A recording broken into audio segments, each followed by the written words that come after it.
In the comic world, there's a lot of focus put on variant covers these days, and it seems to be the more desirable job for an artist in the industry. Some even saying that interior art is lacking because all the good artists only want to do cover work. But today, I wanted to put together a list of some artists I've been seeing really make a name for themselves in the 2020s that I think you should be looking out for in 2026. For this list, my criteria is I'm looking for people who got their start mainly in the 2010s and have been really making a name for themselves in the 2020s and picking up better and better books. And the first guy I wanted to talk about is someone who actually got his start in the late 2000s, but really started building his resume in the 2010s with titles like WWE and Rick and Morty, and this guy goes by the name of Paye. So I didn't really know much about this guy before researching him for this video, but what put him on my radar was that he was the artist for the Sister Imperator comic from Dark Horse that came out in 2025, and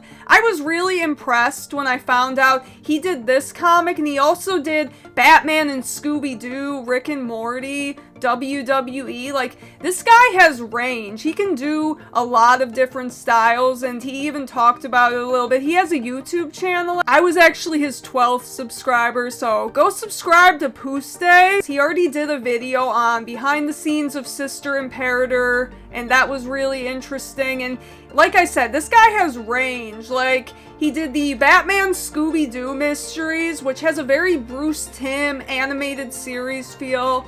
He actually did a storyboard for a Dark Horse Star Wars project that never came to be, but they actually held on to that storyboard, and that's how they found him for Sister Imperator. I just think that this guy is so versatile. He has so much potential. He could easily work for both DC or Marvel and have a very successful career. Of all the guys on my list today, Paye has the least name recognition, has worked on less notable books, so that's why I put him on here first, because I think this guy has a lot of potential with how versatile his art is. He could easily go on to just about any title and do it justice, so that's why I'm putting him on here first, because I really want to encourage you guys to go check out his art, check out his social media, and his YouTube channel. Alright, next guy on the list, we already know he has some big things planned for 2026, and that's Jorge Corona. He's going to be doing the Lobo series for DC's Next Level initiative,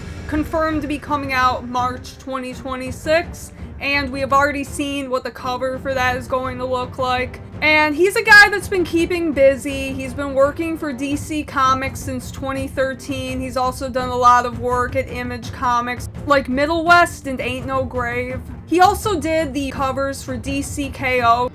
And you can't forget his work on Transformers. That and the rest of the Energon universe have been some of the more popular books of the 2020s. So he's really been picking up a lot of name recognition, particularly with him and Scotty Young's Ain't No Grave. I feel like they both have been on the upturn together, particularly with Scotty Young. I feel like the last couple years he has been skyrocketing in popularity, and I think Jorge Corona is right behind him, and I really think 2026 is going to be the year, and I really think 2026 could be a big year for him with the Lobo project and his continued partnering with Scotty Young. I'm really excited to see what those two cook up together, and in terms of his style, I think it's really cool. He has a bit of like a gritty, kind of dirty feel. I think of him as kind of like a modern Frank Miller type, with his art being a little bit ugly and dirty looking, but really fitting with the stories that he's telling. But of course, he already has a very impressive resume. He's worked on titles like We Are Robin, Batgirls, Adventure Time. He's worked on some pretty big titles, but I feel like he's one of those artists that hasn't really gotten the true recognition that they deserve, and I think that's only gonna go up with Lobo coming out. Alright, next up we're talking about a bit of a younger artist who's been quickly rising up the ranks. That is Hayden Sherman. The first published work being a graphic novel, The Few, co-created with Sean Lewis, as well as the Dynamite Entertainment John Carter The End. those both being published in 2017 when Hayden was only a senior in college, and has been really making a name in the mid-2020s with Absolute Wonder Woman, Batman Dark Patterns, and Predator vs. Wolverine. Hayden Sherman is still a very young artist with a very promising career ahead of them, and a very charming comic art style that I think is very reminiscent of someone like Tim Sale.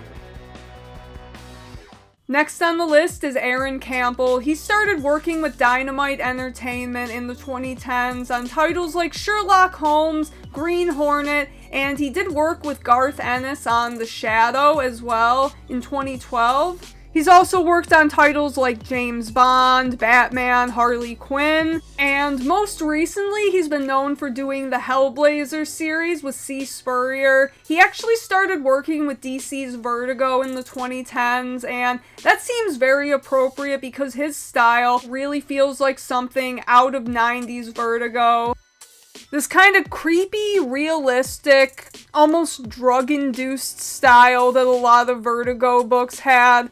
It really just screams classic Vertigo to me. And with Vertigo making a comeback, I could really see him latching onto that and having a successful career.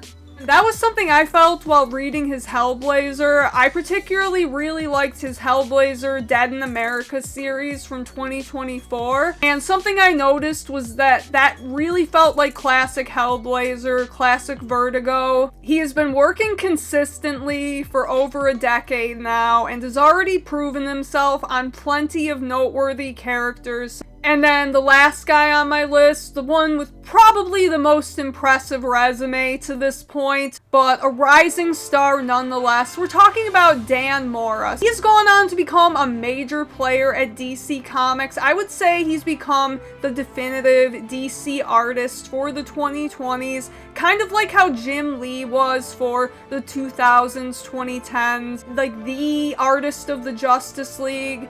And now that the Justice League is pretty much everyone in the DC universe, I'd say he's kind of the de facto DC artist. His work is going to be used to represent DC Comics characters for years to come, and I kind of look at him as the new Jim Lee. Not just because I think they do have kind of a similar style. They both have a very bold, angular style, but even outside of that, in terms of just creating art that is so iconic, it will represent these characters for decades to come. Like, Jim Lee has created some of the most iconic images of Batman and Superman that are still used to represent the characters today. I see Dan Mora as the modern equivalent to that, especially since these days Jim Lee doesn't really do a lot of interior art, and Dan Mora has really been keeping himself busy. He's been building up quite the resume at DC Comics. He's done some work for Marvel and some independent comics, but he's been right at home at DC Comics since 2022 when he started Batman Superman, World's Finest.